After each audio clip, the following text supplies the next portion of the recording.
Hey, are you okay in there? It's okay, man. I think you just got roosted. They got some brand new tires on that dirt bike. Welcome back to Weekend Rooster. In this episode, we take a look at tire selection. If your tires are looking as sad as mine, you ain't throwing much roost at all. Maybe we can get some expert advice from some local shops around. Let's take a little off-road trip to the Motorsports of New Mexico, specifically to Santa Teresa, and see if we can get some expert advice from those guys.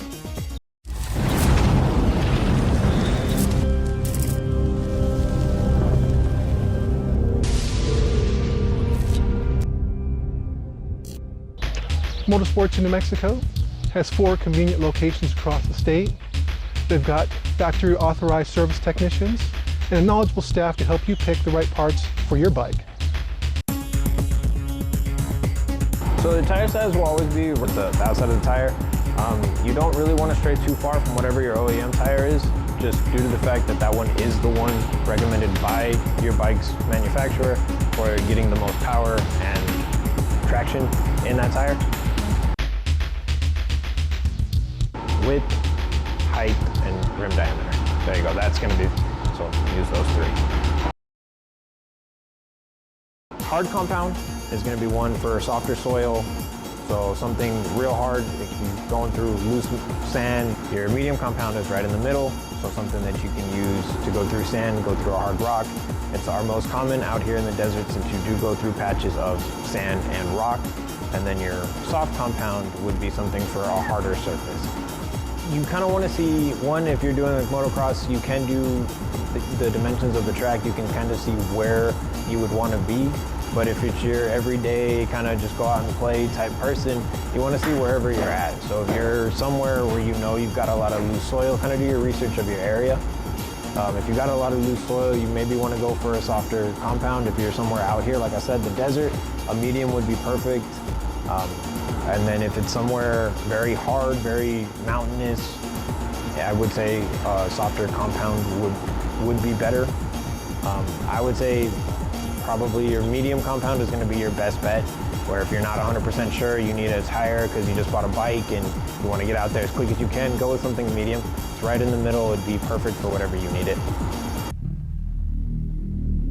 If your tire pressure is too high, you run the risk of something popping it. That's one of the big things.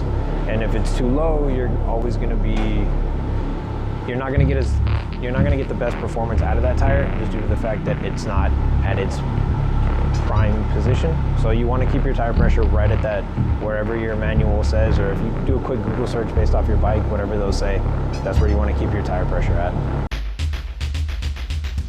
So your tread is going to be the first thing that goes. So you're going to start noticing your tread starts to give out. You're going to start noticing different things. You'll see it you'll feel it in your traction and stuff like that. But your tread will be the first thing to go. Just do your research on the shop. I know our shop here at Santa Teresa Motorsports, they have all the necessary machinery to change the tires. They've done it multiple times, but just do your research on your shops wherever you're at. You kind of go to a shop and you get kind of a bad vibe, kind of not feeling right, I wouldn't trust it. It's just kind of what you see fit. And you can always check certain things. You know, how did your tire feel when you first had it versus when they had, when you got it back? Does it not look right? Does it not sit right? Does something feel off about it? And then there's no harm in getting a second opinion, so going to a different shop, seeing what they say. Hey, big shout out to Nate from Motorsports in New Mexico, specifically the Santa Teresa branch. He's absolutely correct. Let's take a look at the manufacturer specs when it comes to stuff like the rim size and also tire pressure. Tire pressure can be something very subjective. Some people feel I gotta have a little less in my tire for sand or whatever your riding condition can be, but the manufacturer specs will get you in the right starting point. And also keep in mind, something like a really good tire price that seems a little too low for what you're paying for may be too good to be true. Take a look at the manufacturing date. These could be really old tires. These tire compounds tend to break down over time, so they're not going to last as long as if you're getting one manufactured in the year that you're actually going to be riding. Another key thing is maybe you're not too keen on changing your old tire. Hey, somebody like the Motorsports in New Mexico, they got a service team that's factory authorized to come help you change your tire. If this is something you want to take on your own, Stick around for my next video that's upcoming that we did in the past on the Roboconda.